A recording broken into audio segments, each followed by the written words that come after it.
Em nome do Pai, do Filho e do Espírito Santo. Amém. Eu queria dar boas-vindas a todos para essa nossa atividade com as famílias, para as famílias aqui do nosso colégio.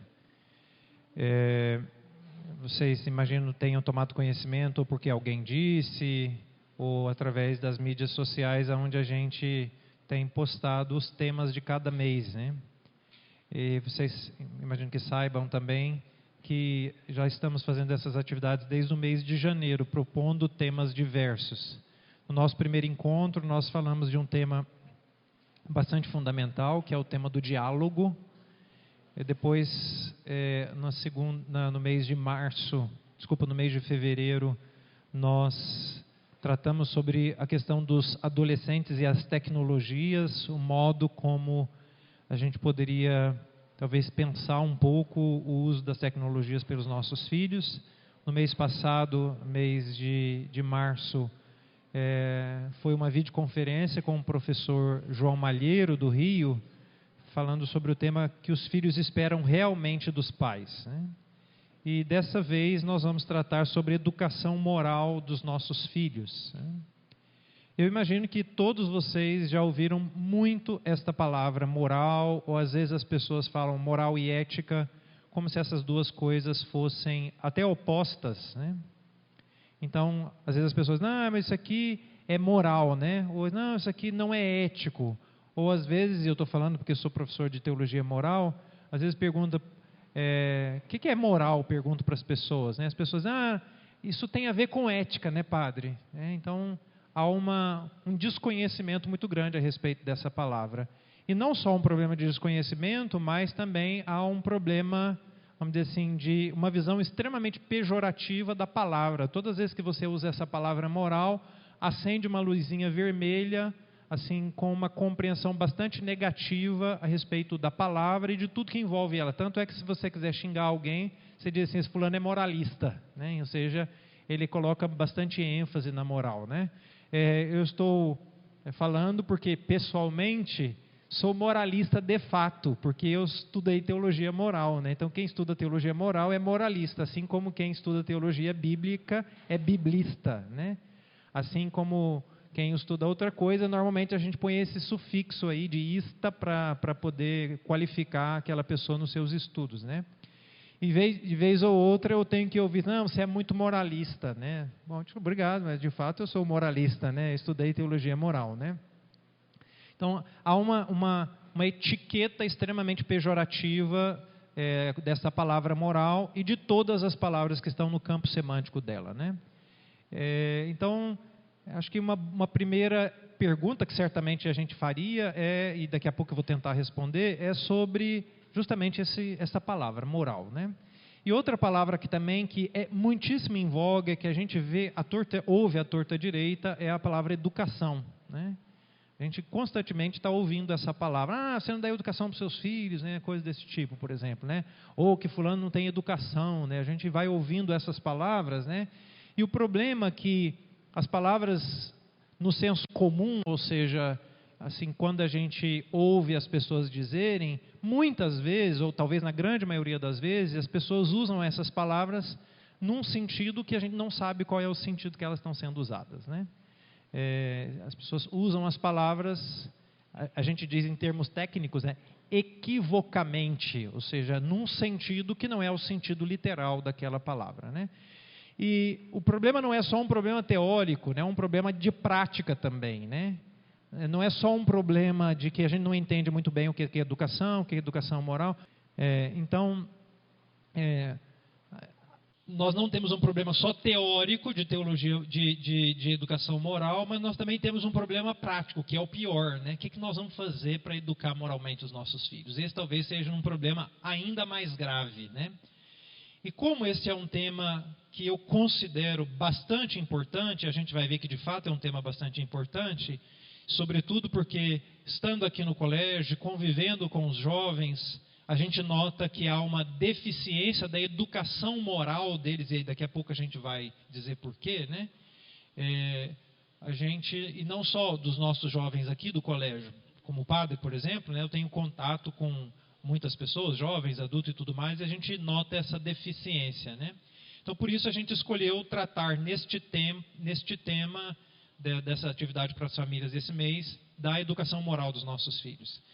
E eu até disse no vídeo de convite para essa nossa conferência que eu queria partilhar com vocês parte da minha tese de doutorado, porque eu fiz tese de doutorado em teologia moral e o título da minha tese, curiosamente, é Educação Moral dos Jovens. Esse é o título da minha tese de doutorado, né? Então, vai ser também uma partilha, fruto que é das minhas pesquisas, e também, curiosamente, enquanto eu fazia a minha tese, eu sempre, nesses últimos 8 anos, eu sou reitor do seminário menor, né? E lá eu convivo com os adolescentes. Então, enquanto fazia as minhas pesquisas e refletia, eu via na prática se as minhas ideias eram ou não verdadeiras, né? E convivendo com os jovens também, isto me fez muito pensar em outras coisas que os livros não me fizeram pensar, mas que a vida concreta, né, assim, convivendo com os jovens, me suscitaram muitas questões, muitas dúvidas, me motivaram também, assim, pesquisas mais profundas sobre um tema mais do que o outro, justamente por causa disso. Então, também vai ser uma partilha. Por isso o tema, eu já tinha falado, né, educação moral dos nossos filhos. Então, a primeira coisa, a gente tem que descobrir o que é educação moral. Esta primeira parte é a parte mais abstrata e mais teórica da minha apresentação.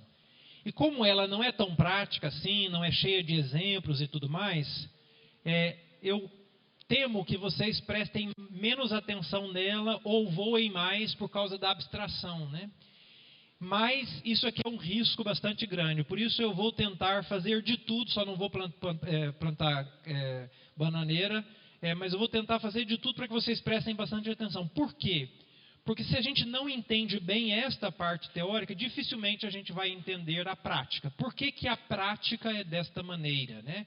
Na verdade, já há algum tempo, assim, no nosso mundo, se confronta muito teoria e prática. Por uma série de razões que eu não vou entrar no mérito agora, né?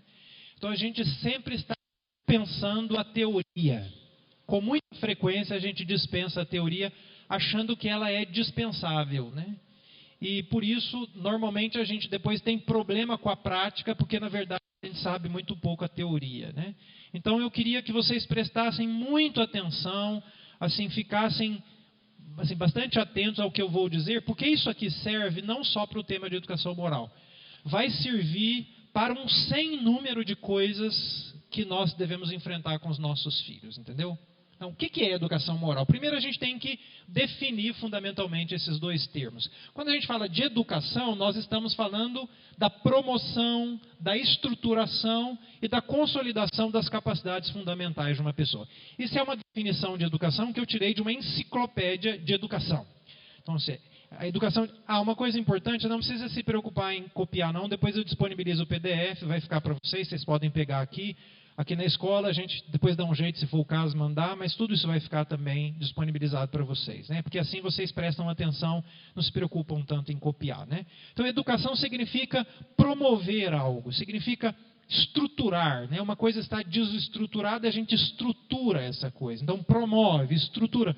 E não só promove, estrutura, mas consolida aquela estrutura, né?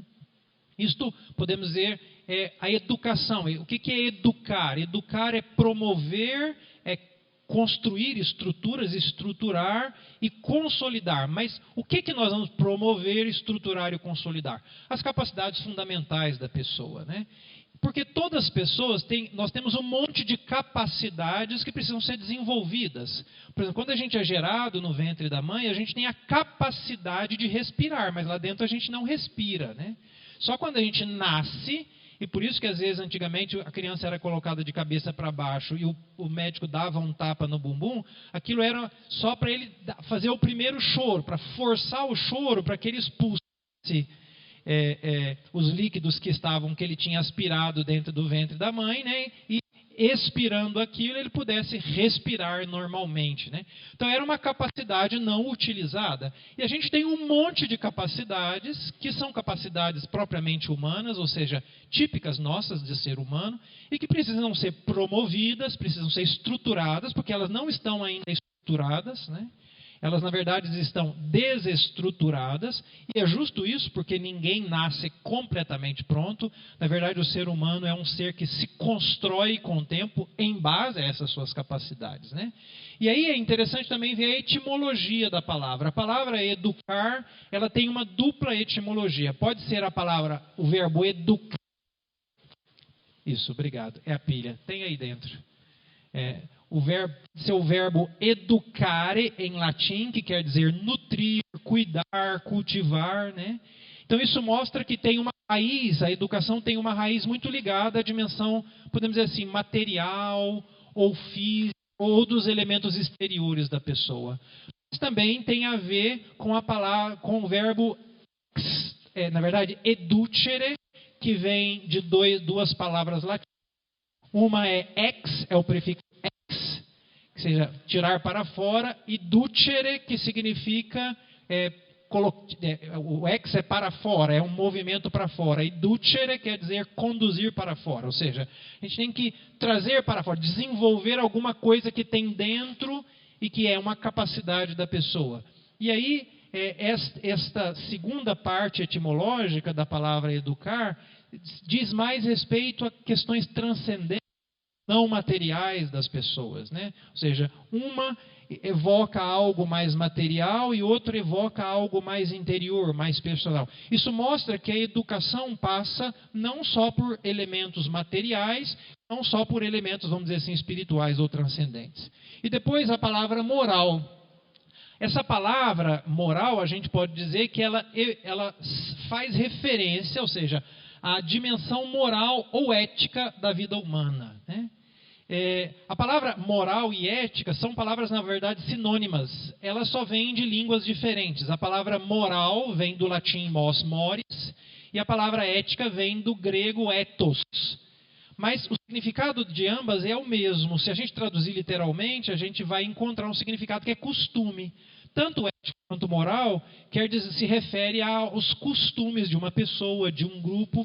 Por isso que a gente fala do ethos de uma comunidade, né? Então, a palavra moral, ela faz referência a este agir humano, faz referência ao agir humano livre e consciente. Ou seja, aquele agir propriamente do ser humano.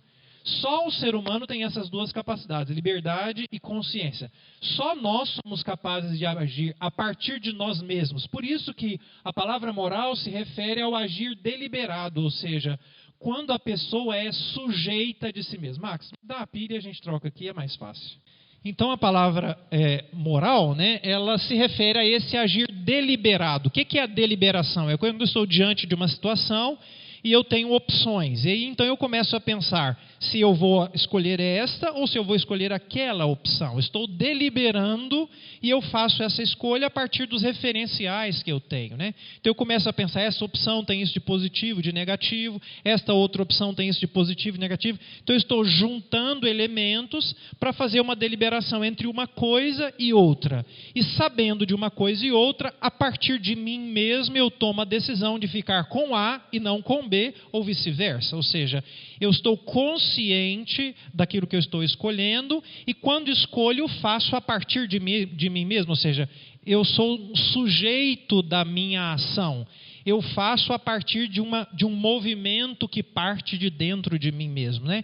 E faço a partir das convicções que interiormente eu adquiro para agir daquela determinada maneira. Ou seja, em termos bastante simples, o agir livre e consciente é aquele agir de uma pessoa que sabe o que está fazendo e quer fazer justamente aquilo que está fazendo, né? Um agir deliberado, ou a gente pode falar livre, ou quando a pessoa é sujeito da sua própria ação. Então a gente pode dizer que a educação moral, sintetizando agora os dois conceitos, seria a promoção, a estruturação e a consolidação das capacidades pessoais fundamentais que se referem à dimensão moral da existência humana. Isso seria a educação moral de alguém, né? Quando os pais, quando o colégio, quando a igreja, quando qualquer grupo está promovendo, estruturando e consolidando as capacidades pessoais fundamentais que dizem respeito à dimensão moral da existência humana. Então nós podemos falar que ali nós estamos educando moralmente aquela pessoa, né? E aí a grande pergunta que surge é: quais são essas capacidades que a gente deve educar, né? Esse é o X da questão moral. Então, se educar, por exemplo, educação física é educar as capacidades físicas. Então a gente vai fazer exercício porque a gente quer desenvolver músculo, motricidade e assim por diante. Então a gente sabe qual é o objeto daquela educação. Então funcionaria da mesma coisa: promoção, estruturação e consolidação das capacidades físicas. Isso é uma educação física. Quando a gente se refere à educação moral, então é promoção, estruturação e consolidação das capacidades pessoais que dizem respeito à vida moral, né? E aí a pergunta é: quais são essas capacidades? Então, eu já mais ou menos disse quais são elas. As capacidades são a liberdade e a consciência. Essas são as duas principais capacidades humanas que a gente tem que desenvolver numa boa educação moral. Só que para a gente falar de liberdade e consciência é inevitável, porque essas duas capacidades dependem de outras duas capacidades que são mais fundamentais ainda do que elas, que são a inteligência e a vontade. Então, todas as vezes que a gente vai pensar na educação moral de uma pessoa, aqui, é claro, a gente está fazendo referência aos nossos filhos, porque nos interessa muito no exercício da nossa missão educadora, né? Então, mas todas as vezes que eu pensar na educação moral de alguém, eu tenho que pensar justamente nisso. Eu quero educar a liberdade e a consciência de uma pessoa e quero educar a inteligência e a vontade da pessoa. Até aqui vocês estão me acompanhando? Balança a cabeça aí. Estão entendendo tudinho? Ou não? Não estão entendendo? Estão entendendo? Beleza, então vou adiante, né? Então, nós estamos trabalhando com essas duas capacidades. Duas coisas muito importantes. Quando a gente fala de consciência, nós não estamos falando de consciência no sentido fisiológico. Tem uma consciência fisiológica. Por exemplo, agora todo mundo aqui está consciente. Se vocês acontecesse qualquer coisa, por exemplo, um acidente de carro, vocês entrassem num coma profundo. Naquele momento, por causa do estado fisiológico do cérebro, vocês não perderiam a consciência. Por exemplo, quando alguém desmaia. Essa é uma consciência, é um sentido da palavra consciência. Ou também tem um sentido da consciência psicológica. Qual é o sentido dessa palavra? É quando eu sei quem eu sou, tenho consciência de mim mesmo. E tenho consciência de ser eu e de estar aqui e de não ser você, né? Então, prestem atenção agora em mim. Então, tem essa consciência psicológica. Só que aqui a gente está falando de consciência moral, que é uma outra coisa. Que é uma experiência ou um espaço da nossa interioridade, não é um órgão da nossa alma, não. É um espaço da nossa interioridade onde a gente chega a aí vem a palavra consciência. A consciência do bem que a gente deve fazer. Isso é a consciência moral, né? Não é muito fácil explicar em poucas palavras, mas, por exemplo, assim, imagina que chega 10 horas da noite, você está muito cansado, mas você assim, nossa, eu tinha que fazer aquilo porque eu tenho que entregar isso, aquilo amanhã. Para um jovem podia ser, nossa, eu tinha que fazer um trabalho porque eu vou entregar amanhã. Para um advogado, nossa, eu tinha que ter lido aquela petição que eu tenho que discutir ela amanhã. Para uma mãe que fala, nossa, eu tinha que ter lavado a roupa, senão meu filho não vai ter uniforme para poder ir para a escola amanhã. Independente do que é. Aí tem um conflito, tem um bem que é dormir e tem um bem que é um trabalho que eu devo exercitar. Todos os dois são bens. Ou alguém tem dúvida que seja um bem, né? Todos os dois são bens. Só que naquela hora, quando eu me pergunto, o que eu vou fazer? Vou dormir ou vou fazer o trabalho? Vou dormir ou vou ler a petição? Vou dormir ou vou lavar a roupa? Então tem um conflito. E eu começo a refletir, né? Começo a pensar. Eu estou muito cansado. Amanhã cedo eu levanto mais cedo, leio isso, faço alguma coisa. Não, amanhã cedo não vou ter tempo.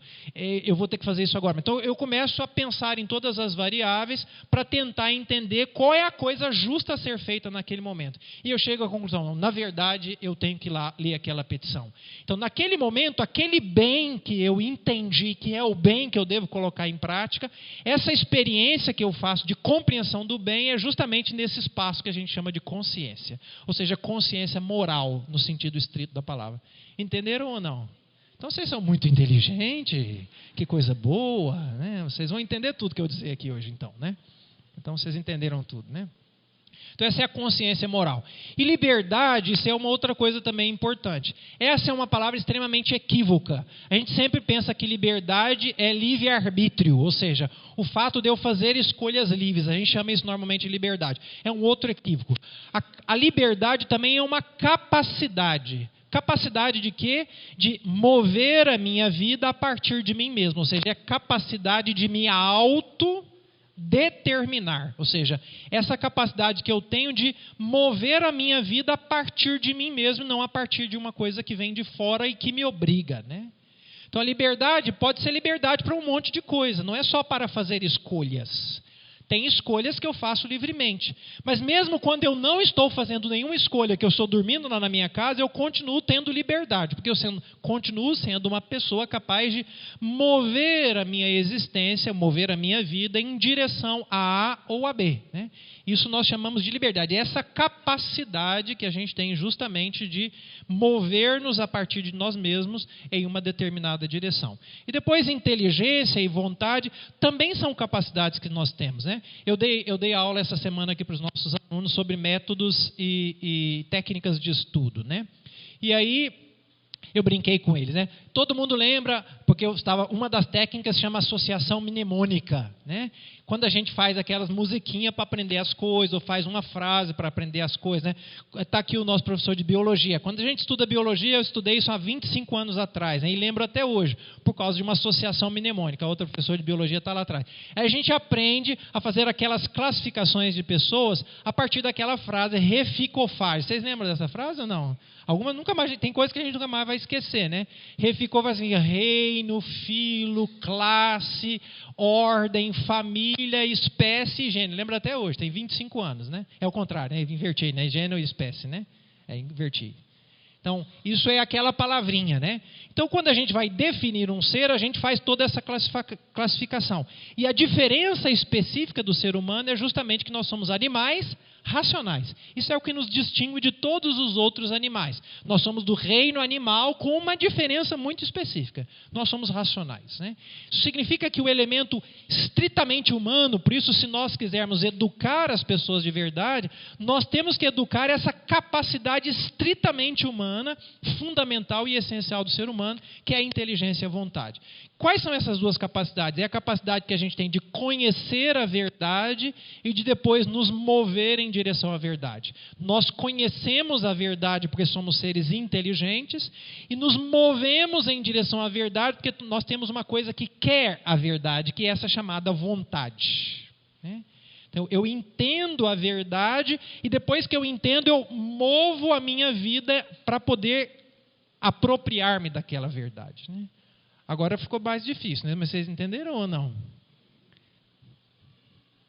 Pode balançar a cabeça mais ou menos, entenderam? Tem gente que já está começando a ficar com cara de ó balão, entendeu? Você sabe como é que é cara de ó balão? Ó balão. Já tem gente começando a ficar assim voando, entendeu?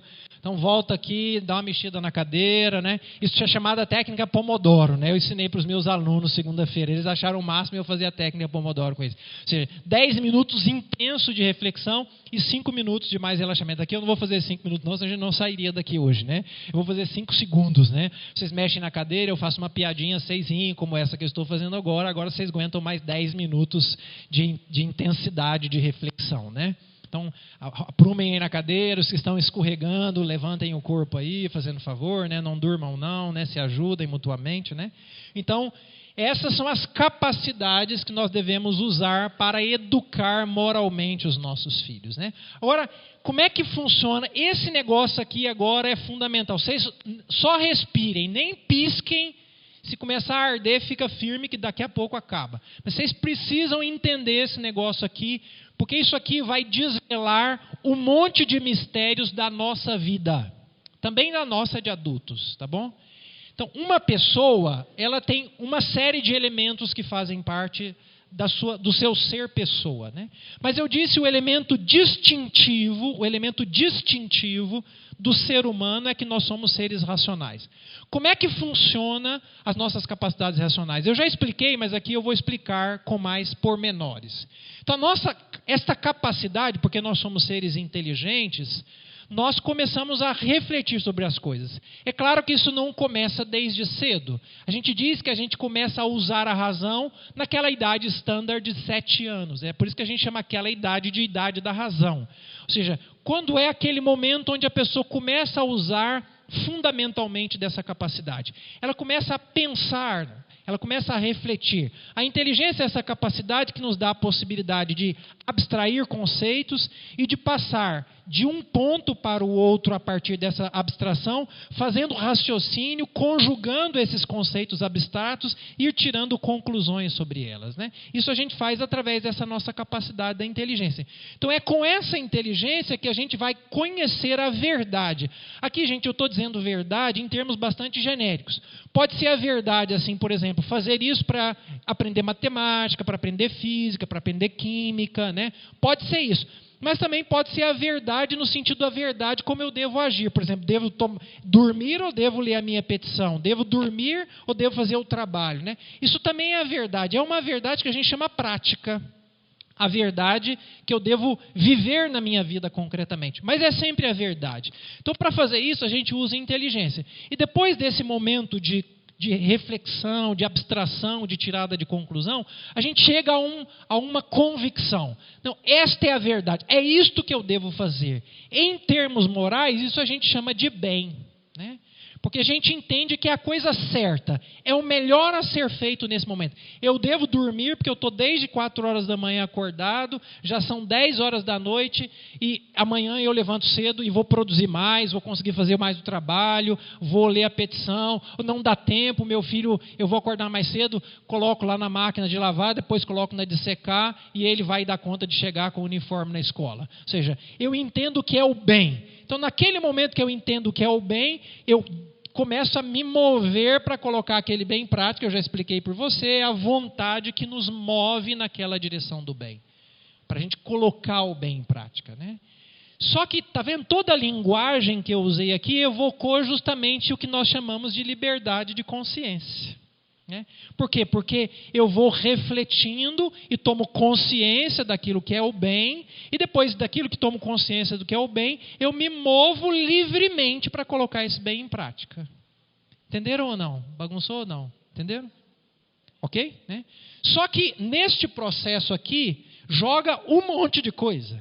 A gente pensa assim, né? Está tudo funcionando. Não está tudo funcionando assim. Porque no meio disso tudo, por exemplo, influencia o corpo e tudo aquilo que faz parte dele. Por exemplo, se eu estiver cansado, pesa mais a decisão de ficar acordado. Ou às vezes, se eu estou cansado, eu até tenho mais dificuldade de pensar. Né? Por exemplo, se a gente dormiu mal numa noite e tem que fazer uma coisa muito exigente intelectualmente no outro dia, a gente tem muito mais dificuldade de pensar, de raciocinar, porque esse processo de reflexão tem muita exigência cerebral. E se a gente tem uma noite mal dormida, isso interfere, né?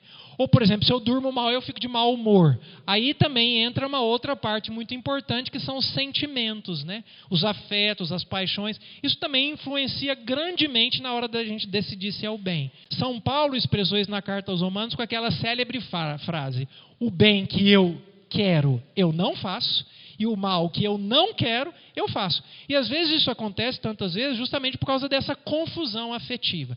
E esse é um problema hoje, porque já há alguns séculos, né, eles quiseram eliminar essa parte da inteligência e da vontade. Né? Isso começou com uma crítica forte de alguns filósofos do século XIX e que foi acampada, sobretudo, por um movimento que tem suas garras lá na parte da cultura, da arte, da música e também dentro da filosofia, que chama o movimento romântico ou romantismo. Né? Por causa desses dois elementos, nós eliminamos a nossa razão, estamos cansados de pensar, agora a gente vai só sentir. Por isso que o nosso vocabulário hoje, no nosso meio, está muito ligado aos sentimentos. Se você pergunta para a pessoa, por que você fez? Porque eu me sinto bem, né?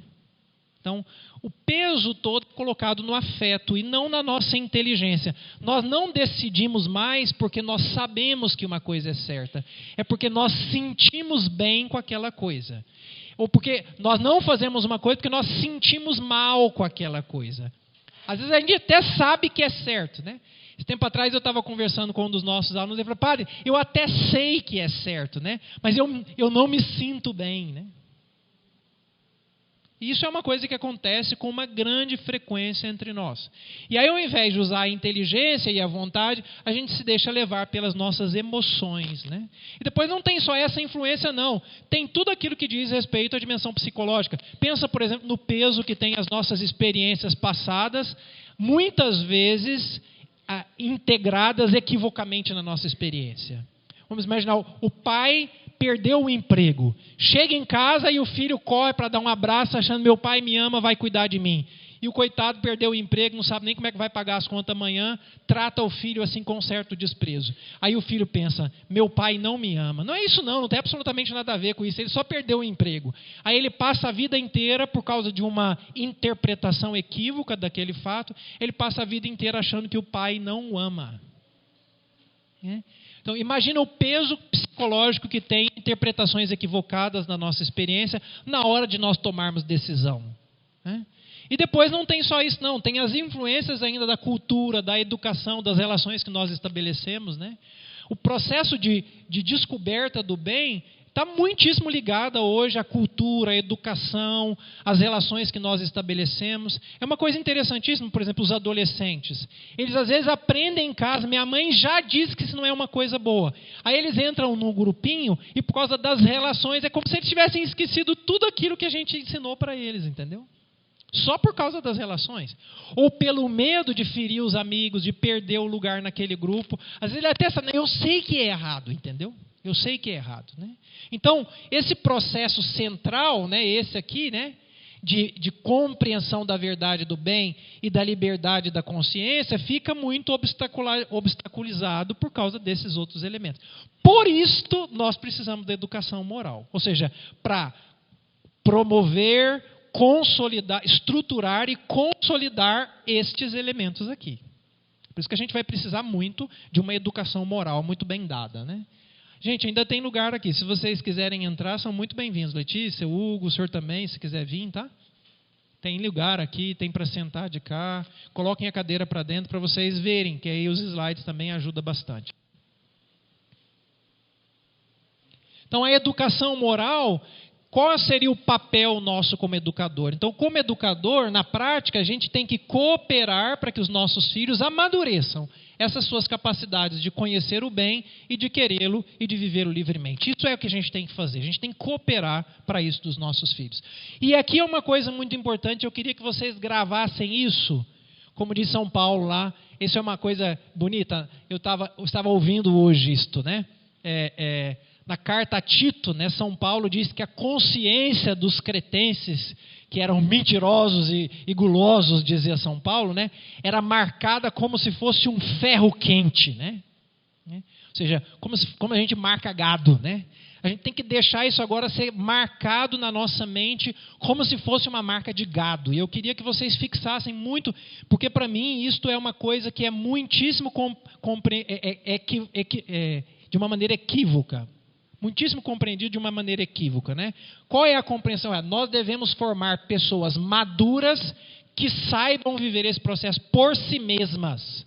Este é o objetivo da educação moral. Educar moralmente os nossos filhos significa transformá-los em pessoas maduras. E o que é uma pessoa madura moralmente? É uma pessoa que por si mesma vai procurar conhecer o bem e vai livremente escolher o bem. É isso que a gente deve querer. A gente deve querer que os nossos filhos nunca mais precisem de nós para descobrir o que é certo e fazer o que é certo. É isso que a gente deve querer. Isso que a gente deve batalhar. Que eles cheguem o quanto antes neste patamar, ou seja, que o quanto antes os nossos filhos, por si mesmos, aprendam a procurar o bem e a vivê-lo. Para que o dia que a gente não tiver, eles continuem fazendo isso, entendeu? Então, isso aqui é muitíssimo importante. É isso que nós queremos. Porque eles vão se encontrar nas encruzilhadas da vida todo dia. Por exemplo, daqui um dia vocês não estão mais lá.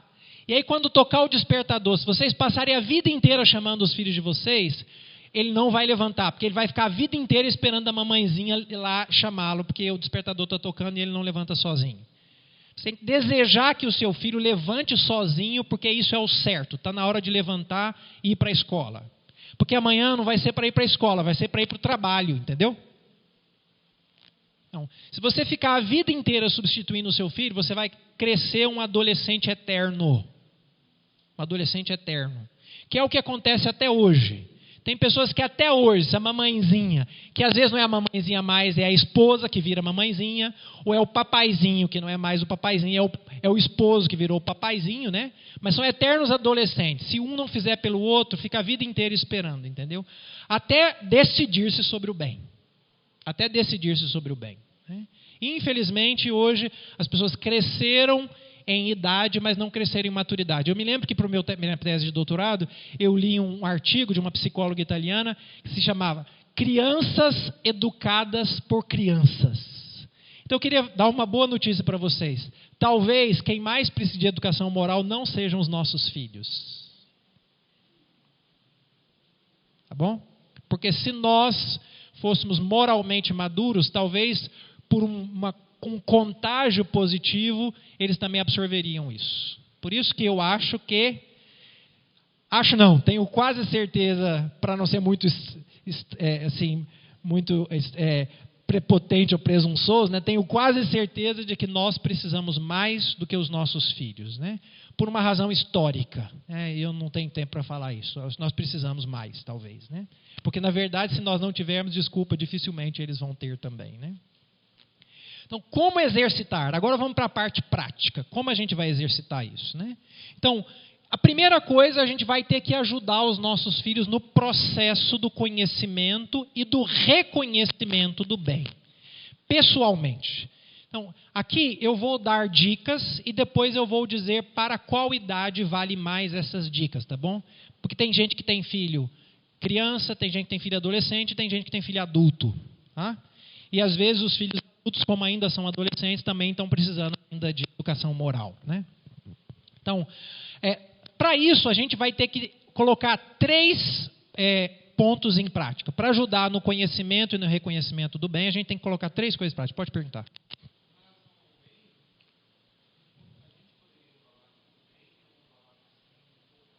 Vou chegar nisso agora. Essa é a primeira coisa que eu vou tratar. Tá?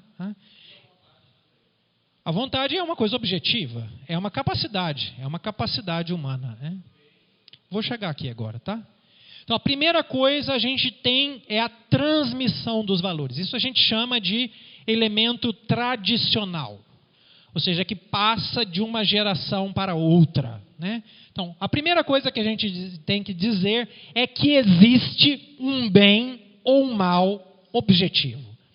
É claro que nem todo bem que nós falamos serve para todo mundo.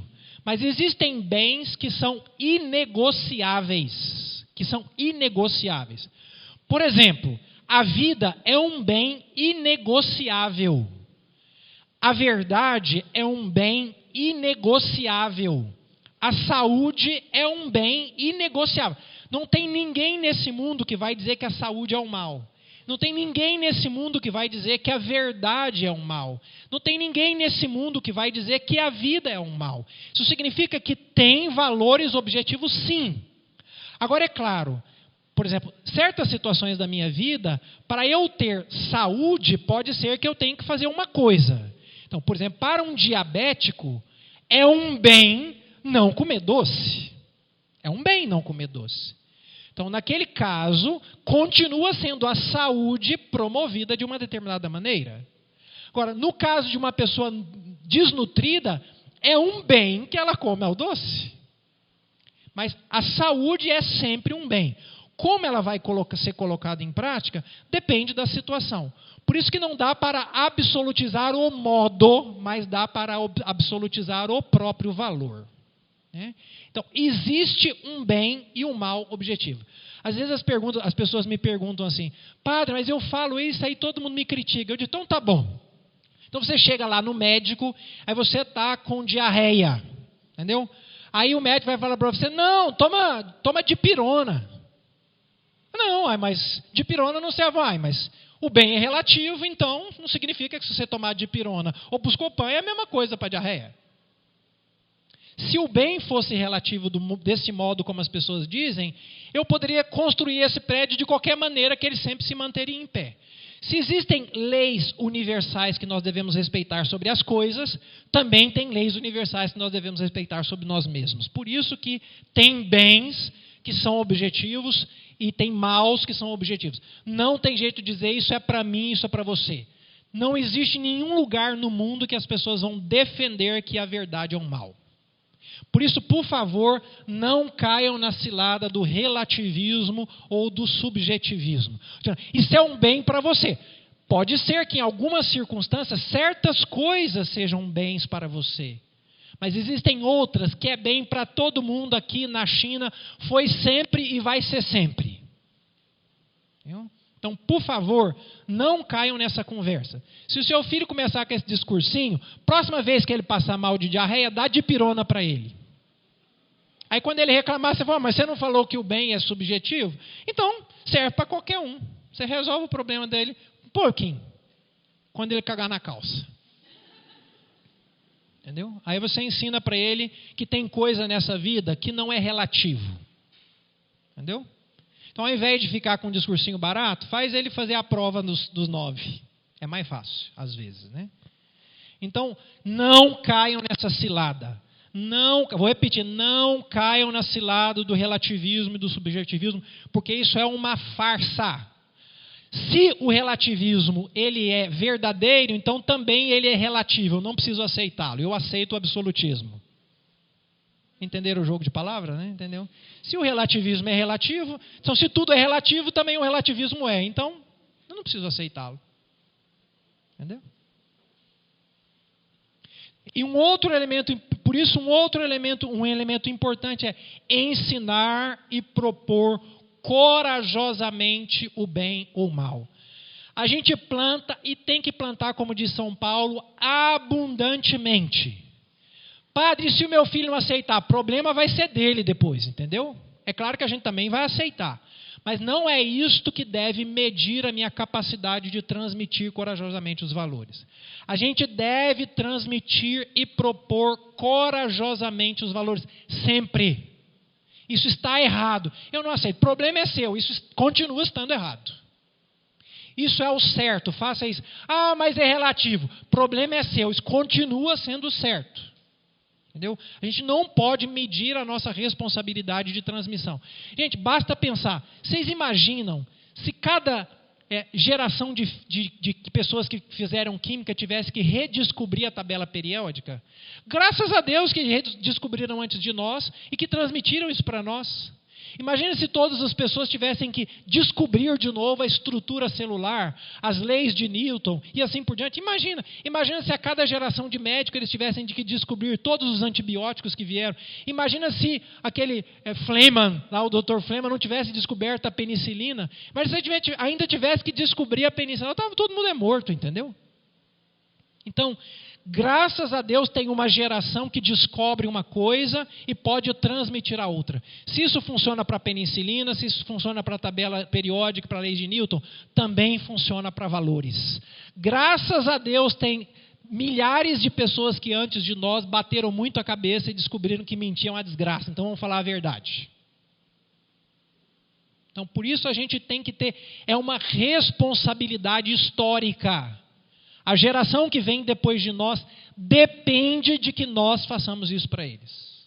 Então nós devemos corajosamente propor os valores para os nossos filhos. E por isso também não cair na cilada do politicamente correto e nem cair da cilada dos outros não fazem. Ah, mas a mãe do outro é a mãe do outro. Esse aqui é filho dessa mãe.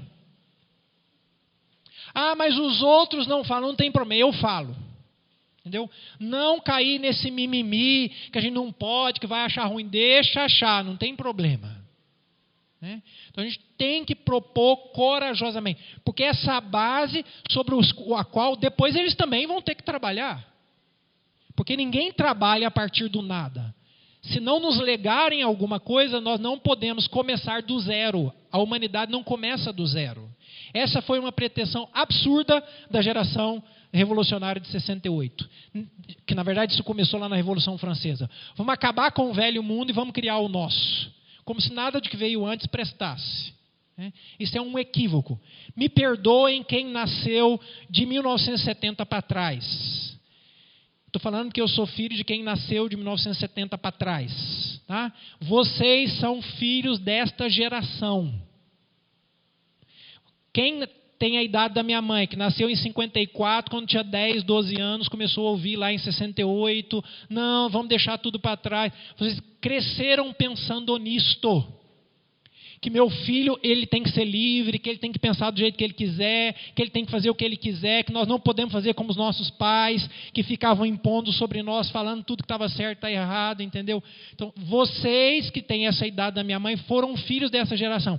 E com essa mentalidade, deixaram um vácuo de valores na sociedade contemporânea. A verdade é esta. É claro que nem todos fizeram isto. E, na verdade, nem todos fizeram com a mesma... vamos dizer assim, com a mesma intensidade. Mas a nível cultural foi isso que aconteceu. Tanto é que a palavra que mais essa geração disse é: eu não quero para os meus filhos o que eu tive dos meus pais. É a palavra que a gente mais ouviu. E como antes o negócio era ferro e fogo, aí pulou do ferro e fogo para o liberou geral. Aí virou a geração do como é que era? É proibir.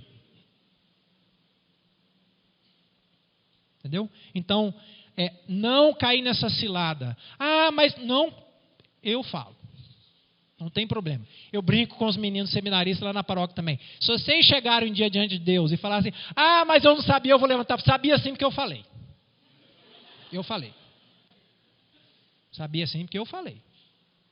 E se começar mais, então vamos voltar lá.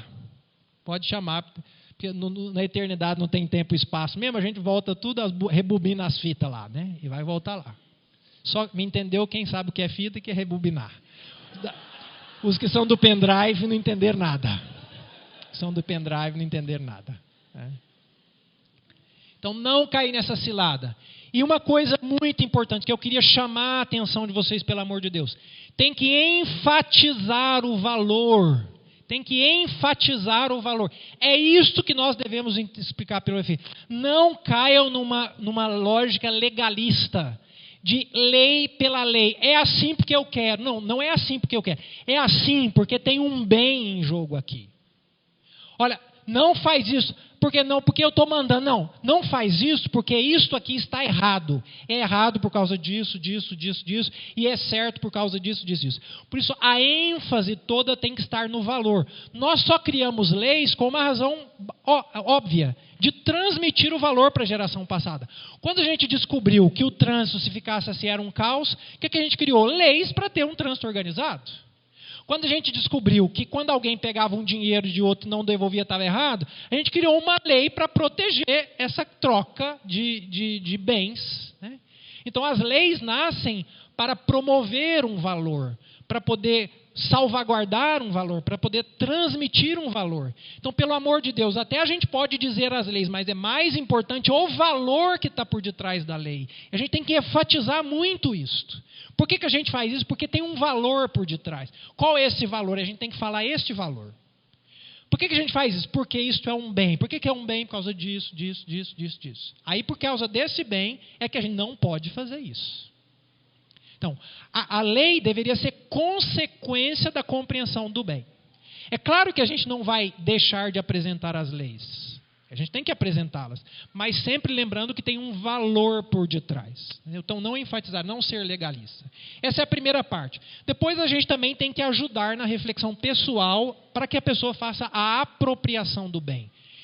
Minha mãe me disse que era bem, mas agora eu tenho que fazer este bem, do bem da minha mãe, para o meu bem pessoal. Eu acredito que é esse bem. Eu também acredito. Ela me disse, mas agora eu acredito. Por causa dessa reflexão pessoal. Por isso, além de conhecer um bem, a pessoa tem que acolhê-lo pessoalmente. Fazer aquele bem seu. Agora, eu também acredito que este é um bem. Por isso, a gente tem que provocar a reflexão constante para que eles cheguem a conhecer sempre mais a partir de si mesmos os bens. Isso é uma coisa muito importante. Nós devemos discutir com os nossos, mesmo que é criança, quando é criança. Ah, eu não vou fazer isso. Por que você não vai fazer? Porque eu não quero. A gente só faz aquilo que quer? Pergunta para ele. Ah, não, você já pensou nisso? Não pensou. Então vai pensar. Ah, você fez. Por que você fez? Porque não. Você acha que é uma coisa boa? Não sei. Então pensa. Por que você fez? É uma coisa boa ou uma coisa errada? Né? Os nossos filhos, a gente tem que constantemente provocar isso neles, para que eles comecem a pensar que tem coisa certa e que tem coisa errada, que tem coisa boa, que tem coisa má. A gente tem que forçar eles a pensarem para que eles mesmos cheguem a esta convicção de que tem bem e que tem mal. Né? Então a gente tem que provocar constantemente essa reflexão, de tudo quanto é maneira possível. Por exemplo, vamos decidir. Se eles pedem para vocês, pai, deixa eu faltar a aula amanhã. Tá bom, por que você faltaria a aula amanhã? Deixa ele pensar, deixa ele falar. E se ele falar uma coisa besta, contradiz. Ajude ele a pensar. Mas vamos fazer isso. Por que nós vamos fazer? É uma coisa banal. Vamos jogar bola. Mas agora está na hora de estudar. Mas por que a gente vai jogar bola e não vai estudar, por exemplo? Por que jogar bola é melhor do que estudar nesse momento? Tem que ajudá-los a pensar. Não vamos fazer isso. Mas por que nós vamos fazer isso? Né? Vou dar um exemplo que foi muito engraçado na minha casa. Né? Eu me lembro um dia, os meninos seminaristas, têm aula de música. Né? E o professor de música, como canta no coro da Orquestra Sinfônica, quando eles vão fazer a apresentação, eles nos convidam para a gente ir. Eu gosto muito de levar os meninos para que eles assim tomem gosto de uma boa música. Né? Mas normalmente as apresentações são quase todas na quarta ou na quinta-feira. E um dia uma apresentação caiu numa quinta-feira. Né? E eu fiz de propósito. Né? Falei para ele, vai ter uma apresentação. Aí meti fogo nos meninos. Aí eles ficaram tudo doidos. Não, então vamos. Né? Aí eu deixei o fogo pegar. A hora que o fogo pegou, mas disse assim, mas quinta-feira é dia de adoração aqui em casa. É mais importante adorar o Santíssimo ou escutar a música? Aí foi o caos. O que é melhor? Padre, eu não sei. Então vai pensar. Depois a gente discute. Vai pensar.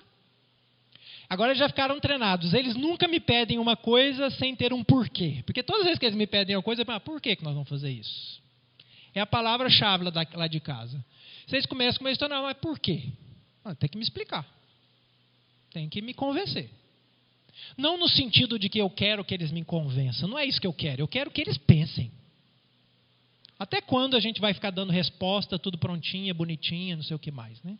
Então tem que pensar, tem que refletir. Então a gente tem que provocar reflexão. Mas para isso a gente tem que criar um clima de diálogo. E por isso que a gente começou aqui falando com o diálogo. Porque nesse quesito, desculpe, nós somos péssimos. Péssimos. Depois podem pegar aqui com a nossa secretária Carla, tem lá a palestra, eu gravei, deixei gravada lá, sobre diálogo.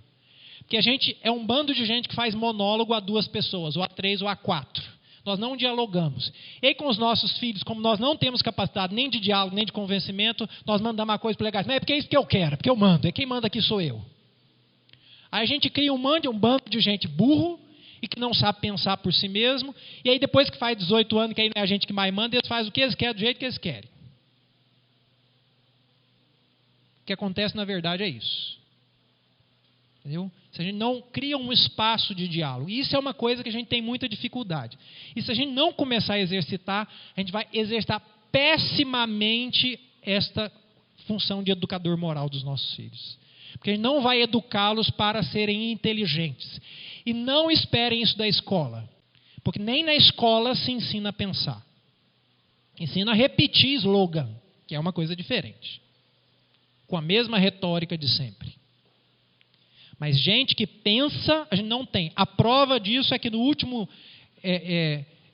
exame internacional chamado PISA, o Brasil ficou em penúltimo lugar. A prova é essa.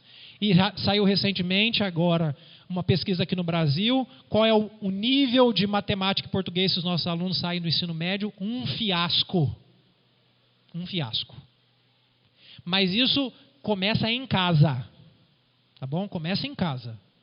Porque não é que a escola também faz mágica, não, viu, gente? Eu estou aqui dentro, eu sei disso. Não tem mágica aqui, não. Então tem que aprender a pensar, tem que ensinar a pensar, por isso tem que ter diálogo. E depois a gente tem que colocar a responsabilidade nos nossos filhos.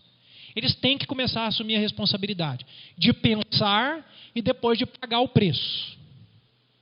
Eles têm que pensar. Então você decidiu isso, então faz. E depois paga o preço. Eu vou falar isso. É a próxima coisa, da experiência. Né? Então, a gente tem que ensiná-los a pensar. E tem que encorajá-los a tomar certas decisões a partir de si mesmos. Né?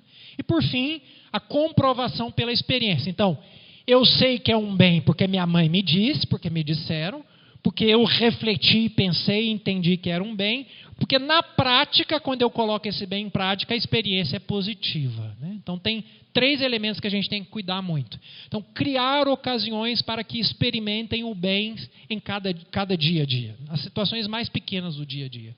A gente tem que favorecer isso aos nossos filhos. Por exemplo, ter uma experiência de bem é muito positiva para eles. Conversar sobre bem, explicar e fazê-los ter essas experiências de bem. E não só isso, depois ajudar a refletir justamente sobre a experiência para que eles comprovem de que era bem de verdade. Isso é uma coisa muito importante.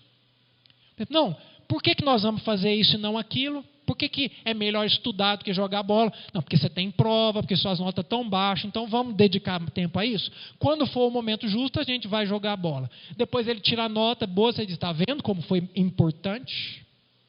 Evidenciar a experiência positiva do bem. Né? Dar a eles a possibilidade de fazer essa experiência. E depois confrontar quando também a experiência da negação do bem acontecer. Está vendo? Se nós tivéssemos feito isso, nós teríamos colhido frutos melhores. Mas porque negamos o bem que era certo, olha o que nós estamos colhendo frutos. Me desculpem também, porque eu tenho notado muito isso, vocês pais estão criando os filhos dentro de uma redoma. Vocês não deixam eles pagar a experiência do bem e do mal. Vocês querem super enchê-los assim de experiências prazerosas, que não necessariamente são experiências de bem, são experiências prazerosas. E no menor sinal de sofrimento, vocês correm de novo para poder tampar o sol com a peneira. Aí o que acontece? Eles não sabem mais o que é bem e o que é mal. Eles são o tempo inteiro bajulados, o tempo inteiro assim, protegidos. E depois eles caem no mundo e vocês sabem que a vida é dura. Vocês sabem que a vida é dura.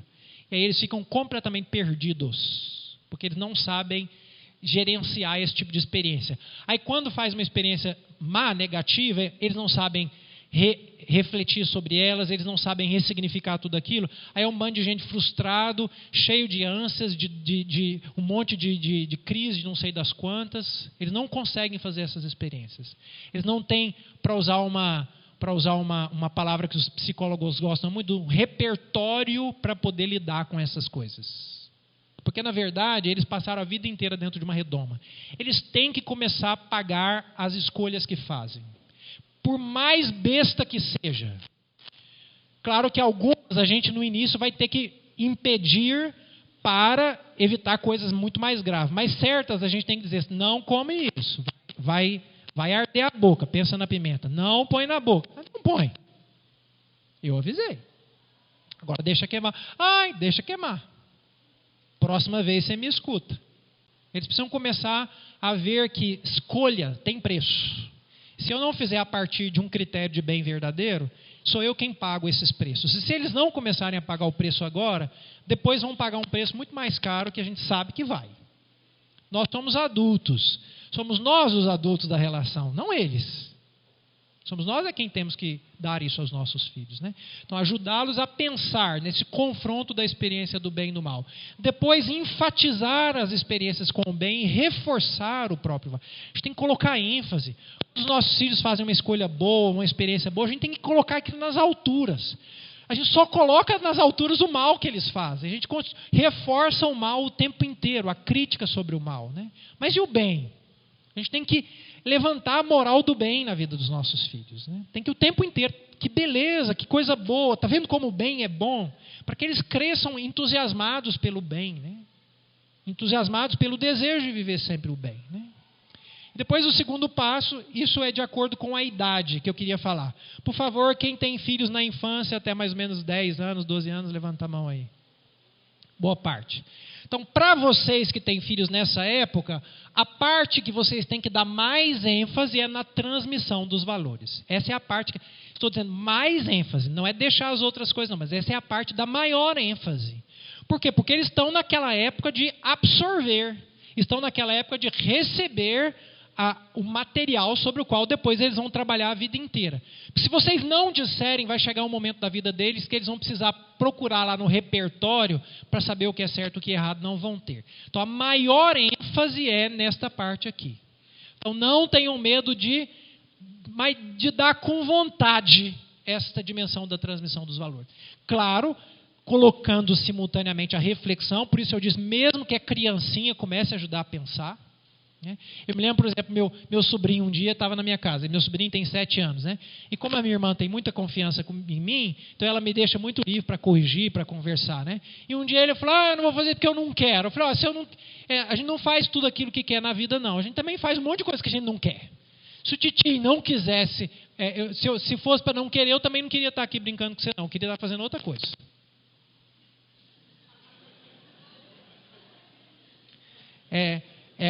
Como é que fala? Os meninos falam, nossa, padre, mas o senhor é nível hard, hein? É nível hard. Se fosse assim, o titio não estava aqui querendo brincar com você também, não. É assim. Então tem que ajudar a pensar. Opa, peraí, está falando uma coisa. A criança, a gente fala, aprende tão rápido. Então não aprenda coisas boas tão rápido assim.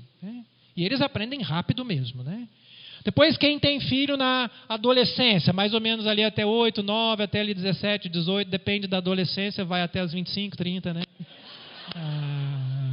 Depende, Então, para vocês, a ênfase maior é naquela fase da passagem da transmissão para a reflexão. Vocês têm que começar a pôr os filhos de vocês para pensarem e fazerem escolhas e depois fazerem experiências. Vocês têm que deixar eles fazer isso. Parem de tratar os adolescentes como crianças. Eles não são. Não os tratem ainda como adultos, porque também eles não são. Não é que a adolescência é uma fase de passagem, é uma fase particular. Mas é uma fase ainda que tem elementos da infância e está adquirindo elementos da fase adulta. Por isso, tem elementos ainda de uma certa não identidade própria, que é uma fase de transição. Então, por isso, continua a falar muito, mas agora precisa também começar a colocar ainda mais ênfase nessa dimensão da reflexão.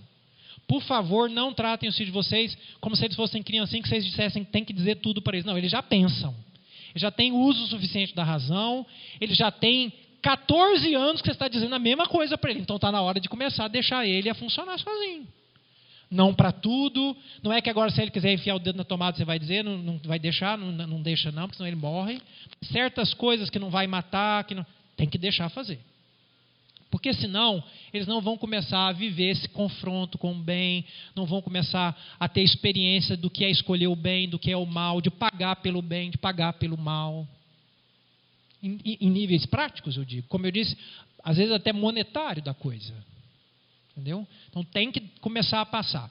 E quem tem filho na fase adulta, mais para frente, é a parte onde a maior ênfase é na reflexão pessoal. Não tem jeito. Aonde a gente tem que deixar.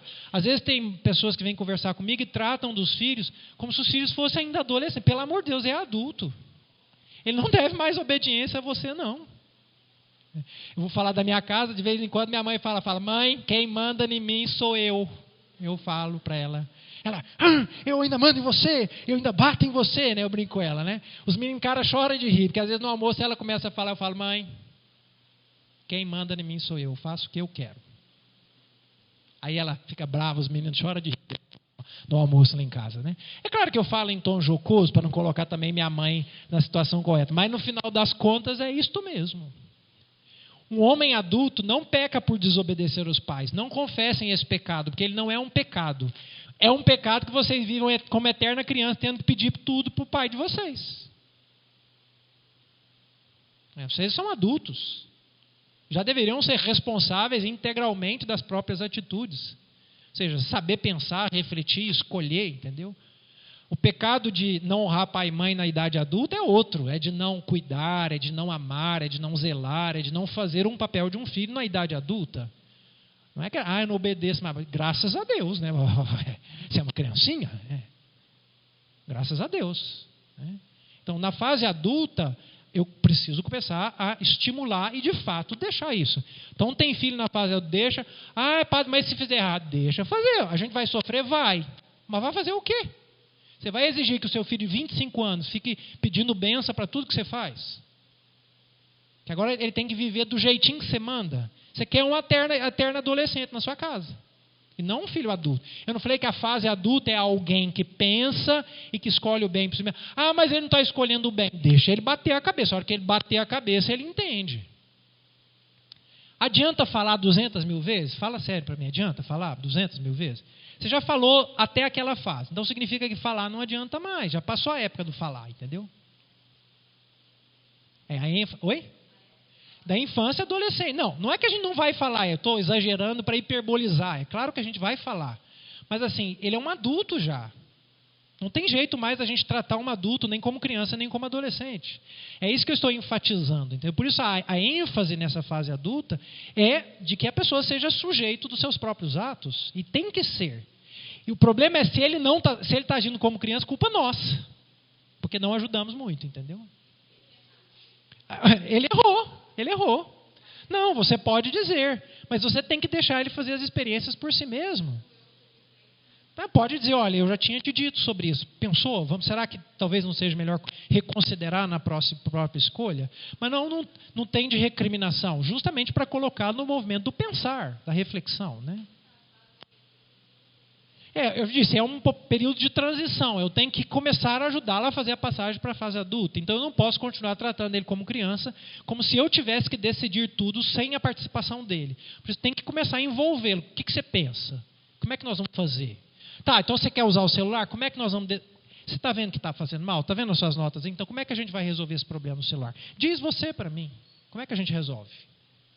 Ao invés de eu chegar com as regras prontas, eu construo um diálogo com ele. Vou ensinando a verdade e vou pondo ele para pensar e absorver essa verdade, entendeu?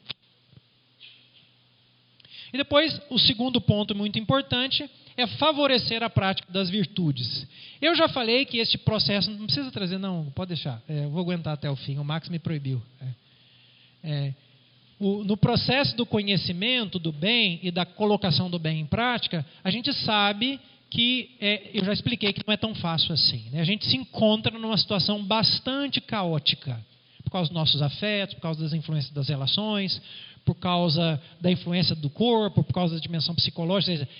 Às vezes é uma verdadeiro balaio de gato cego que a gente está vivendo neles. Né? Então, a gente precisa das virtudes para poder colocar ordem em tudo isso. O que são as virtudes? Isso aqui também é muito importante. As virtudes são atitudes firmes, disposições estáveis, perfeições habituais da inteligência e da vontade, que regulam os nossos atos, ordenando nossas paixões e guiando-nos segundo a razão e a fé na busca do bem da sua prática. Padre, não entendi absolutamente nada. Não tem problema. Eu vou fazer um exemplo, depois eu vou voltar aqui que todo mundo vai entender. É um exemplo que todo mundo faz. Né? Todo mundo passa. Você levanta de manhã. Aí você, nossa, eu estou atrasado. Aí você sai correndo, veste roupa, vai chegar atrasado no trabalho. O patrão vai dar aquela bronca. Aí quando você chega para poder colocar a chave no carro, minha mulher saiu ontem e não abasteceu. O carro está sem gasolina, né? Aí você já dá vontade de xingar ela ou o marido. Meu marido não colocou a gasolina no carro. Dá vontade de xingar ele, né? Aí você fala, não, peraí.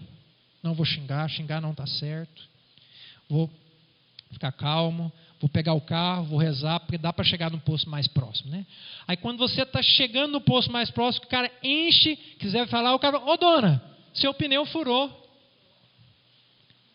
Pá, jogaram praga em mim hoje. Não, acontece. Né? Aí furou o pneu, aí você dá vontade de xingar não sei quem, porque não sei quem pôs o parafuso lá, não sei o quê. Aí você fica... Aí não vou xingar, vou trocar rapidinho. Você pede ajuda para o frentista, né? Rapidinho coloca. Aí você vai, né? Nossa, falta 5 minutos. Aí você vira esquerda para entrar naquela avenida do engarrafamento. Aí você fala...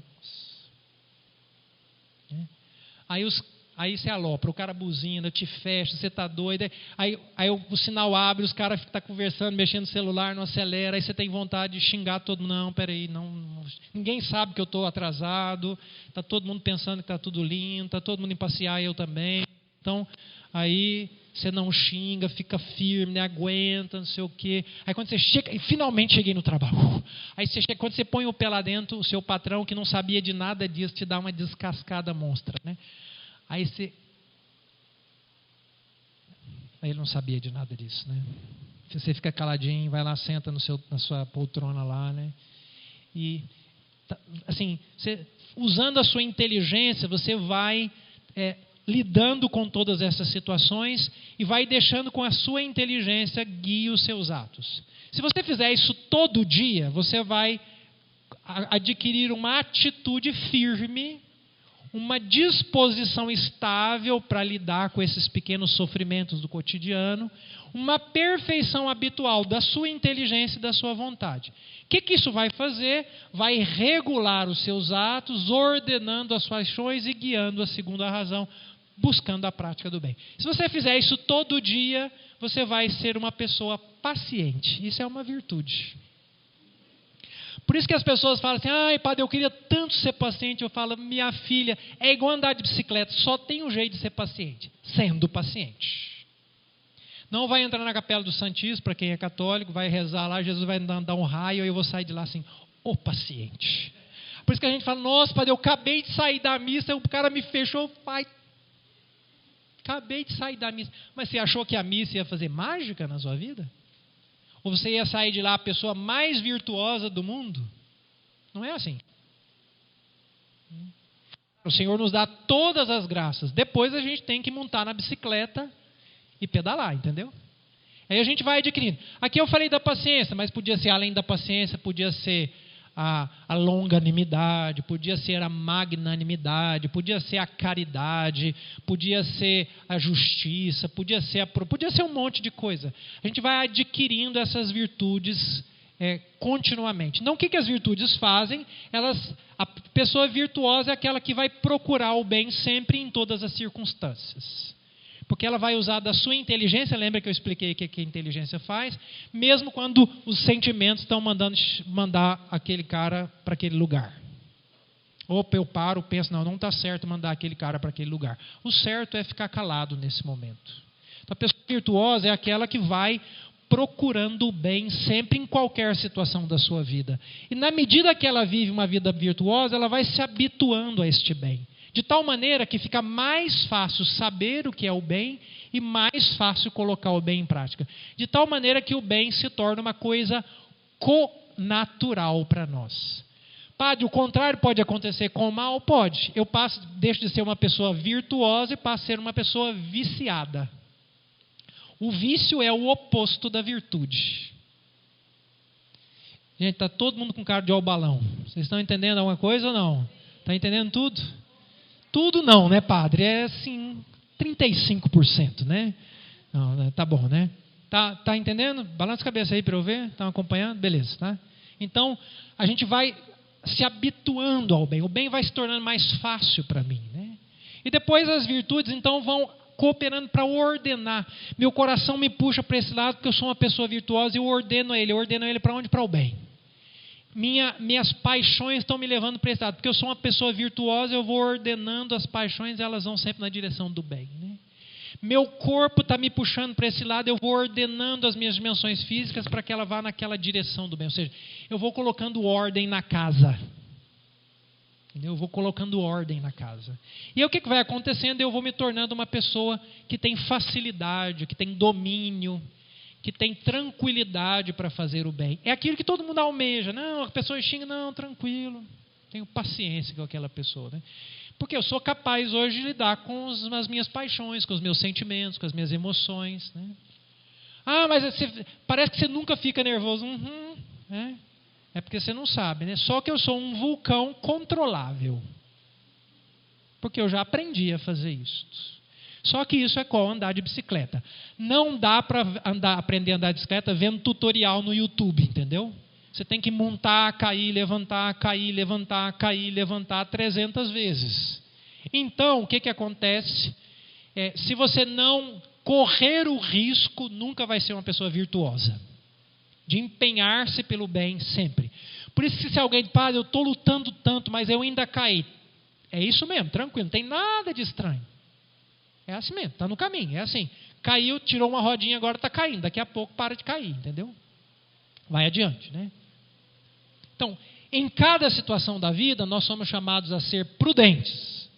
Cada situação da minha vida, eu sou chamado a ser prudente para poder tomar decisões corretas. E as decisões corretas precisam ser decisões justas para considerar o que é o bem verdadeiro. Para mim, para o outro, né?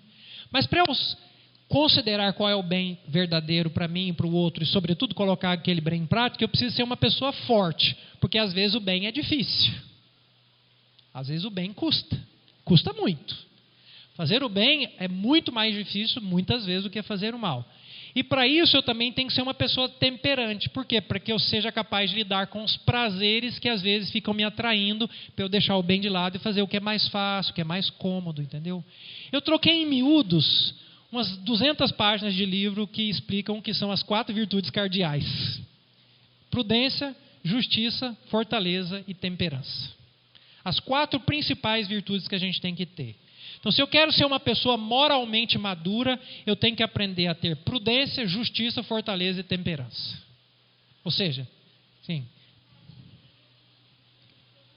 Vou falar isso agora. Como é que a gente vai adquirir essas desgramadas aí, entendeu? Como é que a gente vai fazer, né? Então, eu digo que a gente tem que usar método natural. Método natural, não estou nada de método de Billings aqui não, tá bom, gente? Por favor, né? Para usar método de Billings agora vai ficar tudo lindo, né? Não é isso não, tá bom, gente? O que eu chamo isso de método natural? Vocês já viram, antigamente era assim, como é que a gente ensinava um menino a nadar? A gente pegava ele, jogava ele dentro da piscina e agora vai, senão você morre, entendeu? Isso é método natural, né? Ou seja, se só tem um jeito de aprender, que é fazendo, então a gente tem que pôr os nossos filhos para fazer, para praticar essas virtudes. Por isso que é método natural, entendeu? Ou seja, a gente vai ensiná-los desde cedo a procurar e compreender o bem e colocá-lo em prática. Por menor que seja o bem e por mais difícil que seja aquele bem. Mas é bobeirinha. Não é bobeirinha não. Pega o papel. Pega o papel, joga lá, papel se joga no lixo. É uma besteirinha? É. Mas se não começar desde cedo a andar de bicicleta, não vai andar nunca. Tem que lembrar do exemplo da bicicleta, entendeu? Por menor que seja... é muito difícil. Faz. É um bem. Custa, mas faz. É o bem. Estou vendo que depois vão me denunciar aí como o maior carrasco da humanidade, né? Mas não tem problema, né? Claro, não estou dizendo faz assim, não é qualquer custo, não, entendeu? Mas tem que colocar os nossos filhos para fazer bens também difíceis. Tem que colocar para fazer bem desde cedo. Pois desde cedo também repetir sempre em cada situação, respeitando, claro, o nível de toda importância. Em cada situação da vida, a gente tem que procurar o bem, por menor que ele seja, por mais difícil que ele seja, e colocar em prática. Por menor que seja, em cada situação da vida. Porque se a coisa é por essa insistência, né? Com a graça de Deus, é claro, né? Por essa insistência, mas tem que ser sempre e em todas as circunstâncias. Não pode haver exceções. Não existe exceção para fazer o bem.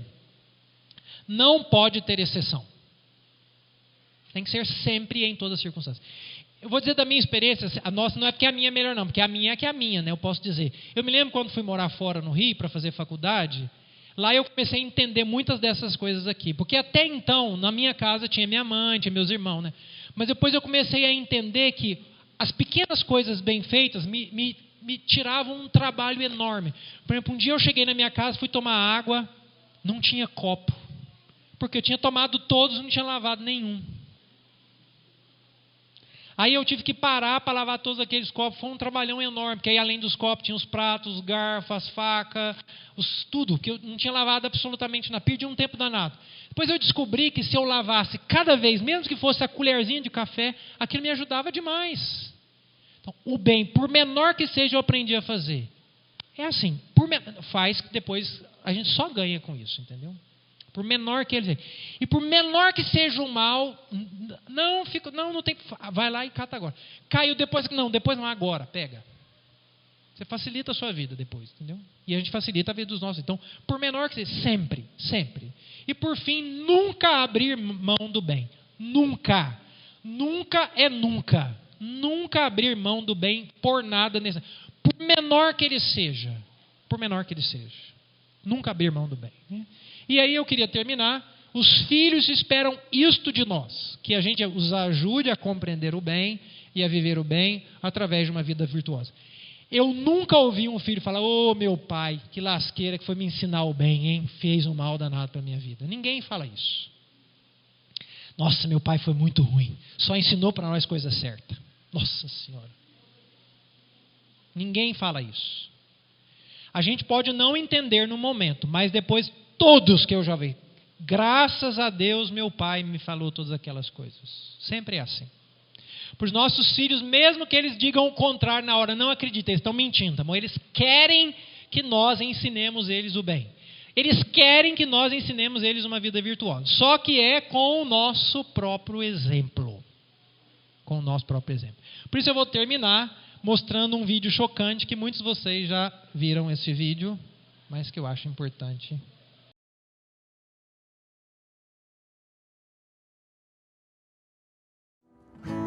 Looks like rain again today.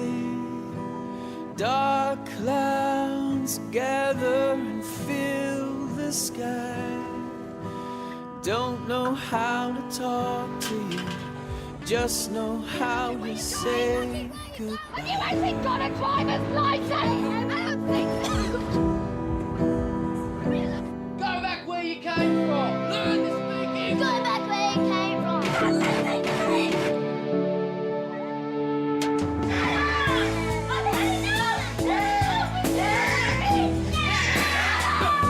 Is that what you think?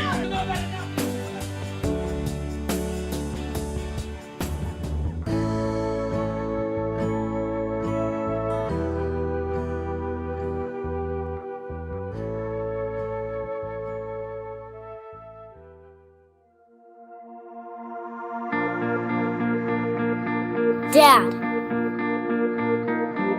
you don't know it right now, but I'm watching you. Watching the things you do. I'm watching the way you treat people. The way you treat me and my mom and my sister. The way you live your life is having a big impact on me. When it's time for me to choose a career and provide for my family, your work ethic will be on my mind. The time you spend with me, even doing simple things, will give me a sense of security. There will be times in my life where I struggle with integrity, and I may be not sure what to do. But I will recall how you stood up for what was right, even if you could have looked the other way. Many of the choices you are making, I will also make. Please don't be afraid to show me your failures, to show me your mistakes. I will learn from them. Dad, are you listening? I'm watching. Watching to see if you really believe what you say about God. I need you to help show me the way. Show me how to live life that isn't safe, but is good. So I'm watching you, Dad, every day. You're teaching me how to live, whether you know it or not.